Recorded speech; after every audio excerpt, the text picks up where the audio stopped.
Trump arrived up at Windsor with a trailer without telling anyone, without checking in, and already pointing to what he came for. He said the Queen had promised it to him. She said it should be driven, not buried. He said the Defender was for his collection, but Sergeant Reddick came forward when he saw what was under the canvas. He spotted the scarf still hanging from the mirror, and an aide reaching for the ignition fob. He screamed when Trump instructed him to move. Before we show you what Prince William said when he got out of the black Land Rover, the last words that cleared the courtyard, and the reason Defender still hasn't left its bay, make sure you're subscribed and have the bell icon turned on. Also, leave a comment telling us where in the world you're watching from, because this wasn't about ownership. It was about the final car she ever drove, and the man who wouldn't let them take it. That afternoon, the air over Windsor was quiet in a way that only happened after a light rain. The dry stones were sizzling in the sun, the flags were still, and boots clicked crisply across the gravel, like clock hands on concrete. It was a day of handing over things, with little ceremony but a lot of paperwork. Sergeant Lachlan Reddick stood at the edge of the west courtyard with a clipboard under his arm. His uniform was spotless, and his stance was relaxed but vigilant. He was a man who had been trained to identify patterns and know when something didn't fit. The anticipated convoy had already arrived and gone. It was a normal diplomatic mission, comprising clerks and attaches from the Commonwealth. But today, at 4, the second gate buzzed again. 2 black SUVs drove through the arch with dark windows and plates with U.S. diplomatic seals on them. This isn't unusual, but it wasn't disclosed. A low trailer wrapped in tan canvas was rumbling behind them, but it was getting slower. The kind used for small cargo, with no royal guard, no crest, and no clearance logged on the page Reddick carried. His forehead creased. The first SUV came to a stop. The doors opened. 2 aides came out, each wearing earpieces and outfits that were too crisp for anyone who worked in a palace. Then Donald Trump got out of the second car and leisurely walked around the courtyard, as if he had just arrived at one of his own properties instead of the king's grounds. He didn't wait to be asked. "Afternoon, boys," he remarked, waving his hand at no one in particular. "I didn't think I'd get any sun during this visit." The aides moved rapidly. One of them went to the back trailer, and the other took off the canvas from its straps. Reddick walked up, not in an aggressive or hostile way, but merely to show he was there. "Afternoon," he said. "This wasn't on the agenda for today. Can I ask why you're here?" Trump smiled like he didn't hear the question. "Windsor is a beautiful place. I've always liked it here. It reminds me of Scotland, but the plumbing is better." Reddick's gaze stayed on the trailer. The helper pulled back the last piece of canvas. What came out wasn't a surprise anymore, yet it still hit like a punch. A classic British green square frame with a matte finish and a high-clearance grille guard. There is a Balmoral tag that is only slightly visible under the dusty windshield. The Land Rover Defender that the late Queen had. Reddick's stomach turned into steel. The car hadn't moved in more than a year, hadn't even been touched since the Queen's funeral orders were carried out. It was sealed, put in a catalog, and stored under Class B personal assets. It couldn't be moved or used. That was how the law worked. That was the wish, and yet it was being rolled into place like extra cargo. He turned a little, and his voice was soft yet clear. "That car isn't on today's or yesterday's list." Trump laughed a little. "Yeah, well, some things don't need manifests." He smirked and said this one was already taken. Reddick didn't even blink. He carefully reached for his belt radio. He didn't push it. Not yet, but the line had just been crossed, and the Queen's Defender was already on his way out. Trump strode up to the uncovered Defender with the confidence of someone who had previously told the story too many times. His aides stayed back, quiet, and looked around, but he didn't need them for this phase. This was a show, a memory that was sold again. He pointed to the car and said, "What a beautiful thing, isn't it?" As if he had just found an antique car in a Florida barn, back when cars had real shapes and weren't afraid to look like trucks. Reddick didn't say anything. He stood next to the Defender's front quarter panel, with his arms crossed gently behind his back and his eyes fixated on the car. Not on Trump, but on the space where the transfer papers should have been. Trump looked at the bonnet. "She told me about this one private visit that was very secret. She said it was her favorite." Reddick only looked at him once. "Of course, sir, the Queen," Trump answered with a smile. "She said, it's a damn shame that nobody drives it anymore. It needs someone who can actually use it, keep it moving. She said it herself, better driven than displayed." Reddick didn't say anything. Trump turned around, his voice rising a little, as if to get the attention of some staff members close. "She gave it to him, plain as day, and said that when the time came, it should go to someone who understands tradition and would treat it with respect. At first, I thought she was joking, but hey, he added, we're here. The stone courtyard fell silent, and it was heavier than it should have been. One of the aides went up, looked at a side folder, and then whispered, should I show him? Trump told him to get away. It's not about the papers. It's about trust. Finally, Reddick got closer. Sir, with all due respect, even if such a conversation did happen, all royal vehicles are kept track of by fixed transfer protocols. Good. The Office of Registry has to approve any changes to Class B archive status. Now Trump was completely facing him. I'm not here to teach you how to file, son. I'm here because this, he pointed to the Defender again, was already promised. Reddick's voice stayed calm. By whom? Trump moved a little closer and spoke a little more softly. Hey, I don't expect you to get how these talks work. You think every handshake goes into a spreadsheet. It was private, personal, and now it's time to honor it. He grinned again, but this time it was more controlled. It's not politics, it's preservation. I'm not selling it or putting it in a tower in New York. I'm going to keep it in my personal collection somewhere quiet where it will be appreciated. Reddick's jaw didn't move.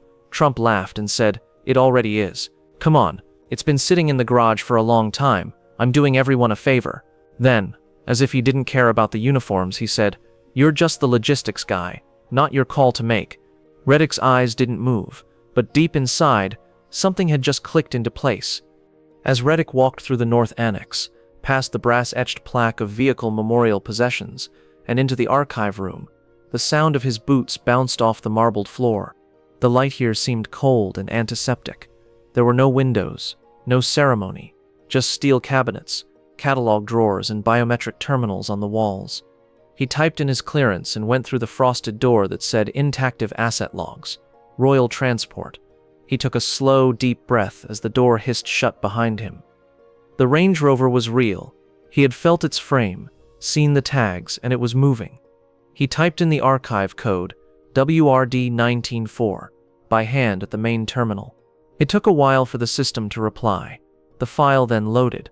Asset, a custom Balmoral Land Rover Defender 11 SW. Status of registration, Class B memorial car, not transferable. Custodial owner, H.M. Queen Elizabeth II. The entry was retired and handled after death, and it was put in Windsor Vault Bay 7. Inactive status given on September 27. Not for catalog, but personal items kept on board. Signed the direction for preservation.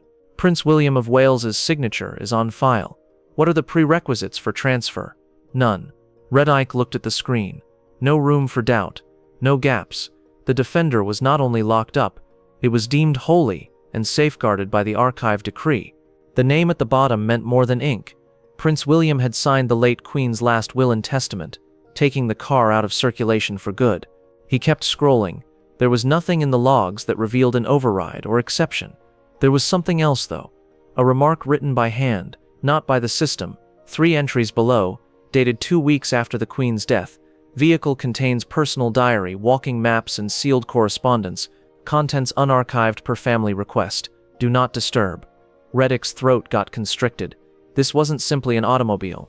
Trump was about to put it on a trailer like an old prop, which was a time capsule. He typed into the comms, Control, this is Sergeant Reddick.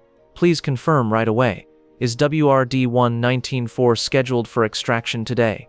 There was a crackle on the line, and then the answer came. Negative, Sergeant. That unit is static. No movement is allowed. He tapped twice to end the call and then switched to his encrypted iPad. This wasn't a mistake in the process. It was an invasion of diplomacy, hidden behind velvet politeness. He opened the secure messaging protocol and sent a message to Prince William's office through the Equerry channel. Subject: attempt to quickly get memorial assets out. Message: a U.S. diplomat is staying here. Asset ID URRD194. Queen's Defender is currently uncovered and ready to be taken away. There is no match for the file, no clearance trail. Advice requested. He pressed send. Reddick stood still and watched the encrypted bubble flash twice and then go away. He shut off the terminal, left the vault, and walked back to the courtyard. The tablet buzzed halfway there. Hold the line. Don't engage. No name, no signature. But the channel was clear. The private office of Prince William. That was all the proof Reddick needed. He walked faster. His breathing slowed down because this wasn't about duty anymore. It was about memory being used wrong, and what one man in the appropriate uniform would do to stop it. The trailer ramp was down, the Defender was half-boarded, and the aides were moving at the speed they thought was appropriate for actions that had previously been approved by the time Reddick got back to the lower courtyard. Trump stood just outside the car, with his back to the palace, and his hands on his hips like he was looking over a golf field. He told 2 British security guards who had no idea what to do with the information where he planned to place it next to the rolls he acquired from the Saudis. His voice reverberated off the stone walls. Reddick didn't say anything. He didn't have to. He moved to the passenger side of the Defender, unlocked the back door, and opened it carefully. It creaked in that low, familiar manner that old cars do, like if it remembered being used by someone who never smashed anything. The smell hit him immediately when he went inside. Lavender, nor fresh, nor fragrant, but worn into the upholstery like a memory pressed into cloth, still alive and breathing. A tartan scarf hung loosely from the mirror in the back. The Queen's own colors, with the tiniest threads of gold running through them. There was a cracked leather seat underneath it, and a walking stick was neatly placed across the footwell. Her dirty boots were plainly still covered in Highland Trail dust. He didn't touch anything. Not the gloves that were tucked beneath the visor, or the old envelope that was fastened to the inside console. He just walked back, closed the door and locked it with 2 fingers. The engine wasn't operating, but it didn't need to be. It was enough that they were there. He turned to look at the trailer ramp, just as one of Trump's aides came back around to the ignition side with a key fob. Reddick remarked calmly, "No more steps." The help stopped. "We've been told it's clear." "By whom?" The man looked at his notepad but didn't say anything. Then Reddick took a step ahead. Not loud or theatrical, but sure, "I am now in the way of this vehicle leaving." Trump saw that the tone had changed and moved closer again. "You're still on this?" he asked, pointing to the Defender. "We already talked about this, didn't we?" Reddick didn't blink. "We did, but it's still here." Trump laughed, but he was also angry. "You think this is some American stunt, but I really respected her. This is about carrying on her values and showing them. That's what collections are for, preservation." Reddick's voice was calm. "Sir, it's not for display, it's for remembering. And remembering doesn't move." Trump opened his mouth and then closed it. He looked confused of what to say next for the first time since he got there.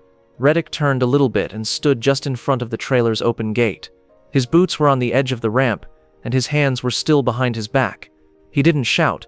He merely stood there, caught between a promise no one had the right to make, and the memory of a lady who never begged for help, but who deserved it anyway. Trump came back from his walk around the house with a fresh feeling of finality in his step. 2 aides at his side and a folder in his hand. He had taken off his coat and thrown it over one arm, as if he were going to make the handoff himself. The trailer was idling, its metal ramp humming from the earlier hydraulic drop, waiting like an open jaw. He didn't go up to Reddick right away. Instead, he turned sharply toward the Defender and looked it over like a man looking at a high-value property at an auction. Trump yelled to Reddick, "Are you still here?" without even looking at him. "I thought someone would have cleared things up by now." Reddick didn't move. He didn't move an inch, standing right where he had been, between the hood and the ramp, with his feet firmly planted on the gravel, as if that square meter of space was the only thing that mattered. Trump moved to the side and gave the folder to an aide. "Show him." The younger aide moved forward, opened the folder, and presented a beautiful single-page document. There was no signature or official seal, simply a printed letterhead from Clarence House with imprecise language and the words, "Her late Majesty expressed a desire for international legacy gifting where appropriate." Reddick didn't touch the page. He said, "No co-signature, no itemized clearance, no export authorization, no inventory stamp, not valid." Trump raised both hands as if he were asking an invisible audience for help. "Okay, now we're getting silly. You think I flew in with a trailer because I thought this would happen?" He took a few steps closer. "Charles knows this has been talked about for months. You're not stopping a theft, you're just delaying goodwill." Reddick's voice stayed the same. "Protocol says something else." Trump glanced at him, and the customary frustration crept into his jawline. "Are you saying that this whole place runs on paperwork and not people?" Reddick said, "No. It works on both, but you can't erase one from the other." Trump glanced away for a second and said something to his aide. He then took out his phone, looked through his contacts and made a call. "Let's settle this," he murmured, taking a few steps back. "You'll see." He stayed there. 1 ring, then 2, and finally he stood up straight. Yes, I'm at Windsor. Yes, it's being blocked by, no, not staff, a guard. Something about stamps and logs. I'm looking at the damn car. The voice on the other end stopped.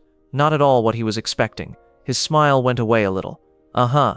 Okay. Fine. Understood. He hung up and looked at Reddick. That was the palace. They said it's being reviewed, which is silly, but okay. You know you'll be rotated by tomorrow, right? Reddick didn't even blink. Then I'll stay on the line until then. The helper stepped forward again. Sir, we really should. Trump told him to get away. No, let them stew. We'll see how fast things move when the cameras show up. But there were no cameras, just Reddick still standing there and the Queen's Defender still not moving. The sound sounded mechanical at first, but then it became clear. The hydraulics on the trailer had started working again. The ramp started to slowly rise, just enough to line up with the Defender's wheelbase. One of Trump's aides had taken the lead and climbed into the driver's seat without any fuss. His gloved hand was already close to the ignition slot. The man hit the start button once. The dashboard lit up, and the amber warning lights on the instrument panel started to blink. The needle on the fuel gauge moved. There was a gentle chiming coming from within the cabin. The Queen would have heard the same sound every time she turned the key. Trump moved closer to the trailer and nodded. Okay, let's not take too long with this. At that point, Reddick relocated. One quick turn, 2 steps forward, and a raised palm, not at the driver but toward the air around him, getting attention not by force but by volume. Stand down, he yelled, and his voice bounced off the stone courtyard. You are not allowed to touch that car. Everything came to a stop. The help froze in the middle of reaching out.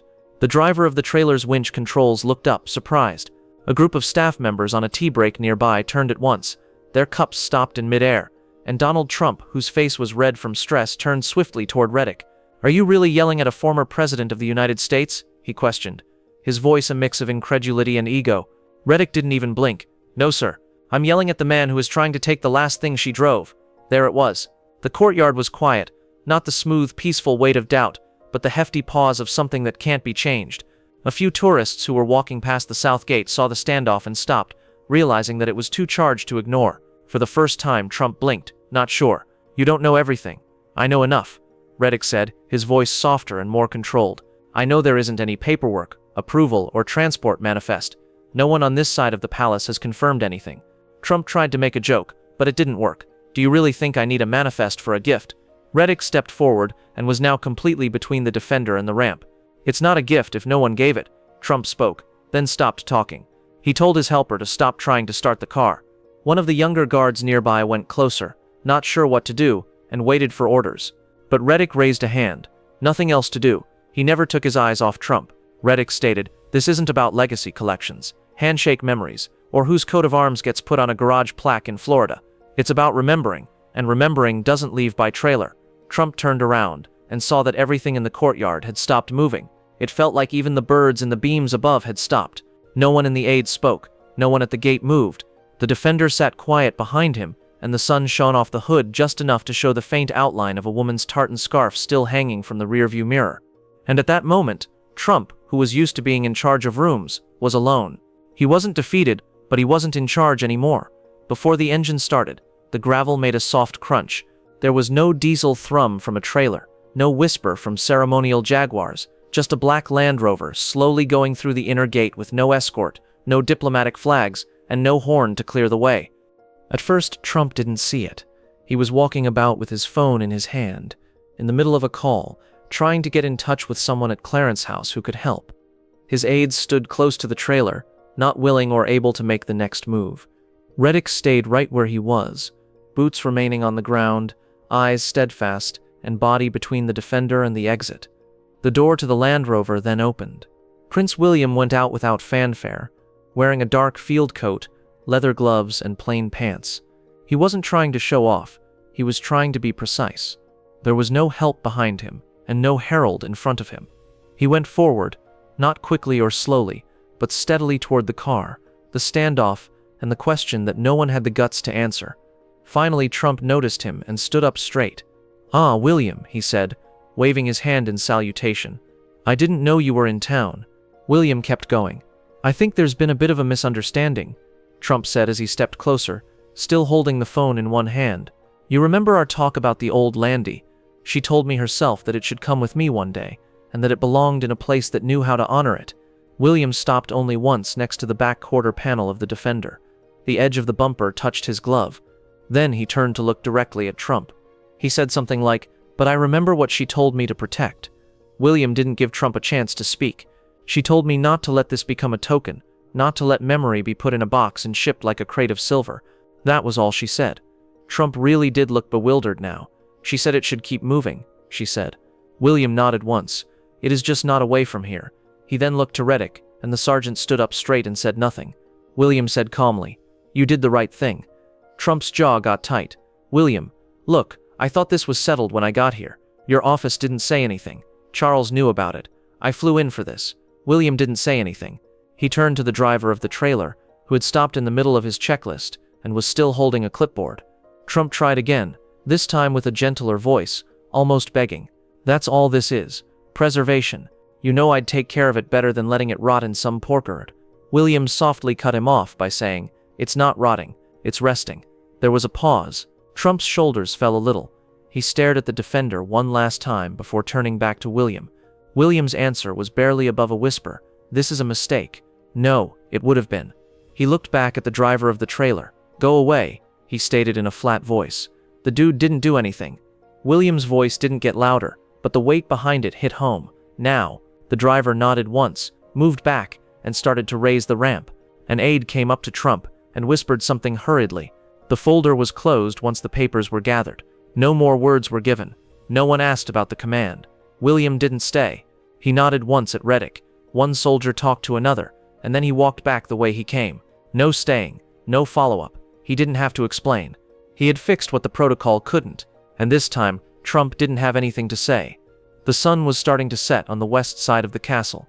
The shadows it left on the stones in the courtyard were lengthy, and the golden light it projected on the Defender's green bonnet made it look like gold. There was no ceremony when the trailer was backed out. Trump's SUV convoy was parked on the outer edge, and the people inside were quieter now, with their phones out and their faces unreadable. But inside the car bay, everything was moving. Not hurried, not scared, simply steady. Reddick stepped next to the Defender as it was slowly backed into its original bay. The wheels followed the tracks made by its last arrival over a year ago, and for a moment it felt like the car knew where it belonged and had been waiting for the silence to come back. Two junior guards helped out while wearing gloves and keeping their shoulders square. They didn't say anything. One person moved the mirrored rail behind the bay, and the other person lowered the black ceremonial curtain from its latch above. It opened softly, without dust or damage. Reddick grabbed the ignition fob, not to start the engine, but to turn off the extra power systems. The dash lit up for a short while. Then the Defender went black again. He unlocked the glove compartment, put the tiny stack of estate maps back where they belonged, and made sure the bag of dog treats hadn't moved. Everything was just how she had left it. There was the envelope he had seen before, cream-colored and unsealed, within the compartment, under the maps. He didn't look inside. He shouldn't have been there. But he could see the handwriting on the folded letter inside. It was her handwriting, steady and clear, and it wasn't addressed to anyone. It was just words she wanted to keep close. He gently closed the compartment, and the lock clicked with the pleasant mechanical perfection that ancient Land Rovers were noted for. He carefully lifted the Queen's tartan scarf with both hands and put it back over the rearview mirror. It fit neatly in the middle. There was no tie or pin, just cloth and gravity doing what they always do. He took a step back. A single old ceremonial metal chain was taken out of a velvet case and linked between the knobs of the side door. The plaque on it had just been etched with the words, "Private Memorial Vehicle, Do Not Disturb." Finally, Prince William went forward. He didn't say anything or show off. He merely took a small laminated seal out of his inner coat pocket and held it up. The royal symbol shone softly in the dimming light. He pushed it hard into the adhesive slot at the top of the control panel for the bay. Reddick looked at his own wrist tag. The system made a green noise. The bay hissed as it closed. The locking bars went back into place. There was silence. Reddick stayed still, his spine straight and the back of his neck sweaty from the effort. The doors closed behind him, blocking the Defender from view. One of the junior guards let out a soft breath. There was nothing to say, so no one said anything. There would be no proclamation, no photo, no statement, and no one would know that a Defender had returned to Shadow. The memory would be sealed precisely as it had been before anyone tried to claim it. The castle had settled into its normal routine. The night guard had taken over for the day staff. The stone walls gave off that familiar nighttime cold, and the interior passages got dimmer. Windsor was awake. That's right. But it breathed in a different way after dark. Reddick walked alone now, his boots making no noise on the inner causeway as he passed the library wing and headed toward the garage area. No clipboard, no chaperone, just the last check of a man who needed to ensure for himself that what was important stayed put. He tapped his access tag on the bay entrance and listened for the quiet hum of the machine. There were no bright lights inside, just the mellow amber glow from the lights on the outside. The Defender sat in its closed cell, with the curtain down and the chain shining faintly in the light. He didn't come over to see, did not examine the panel, the lock, or the seal. He just stood there and watched through the window. The mirror still had the scarf on it, still moved a little because of the draft that was still in the sealed container. There was still dust on the hood.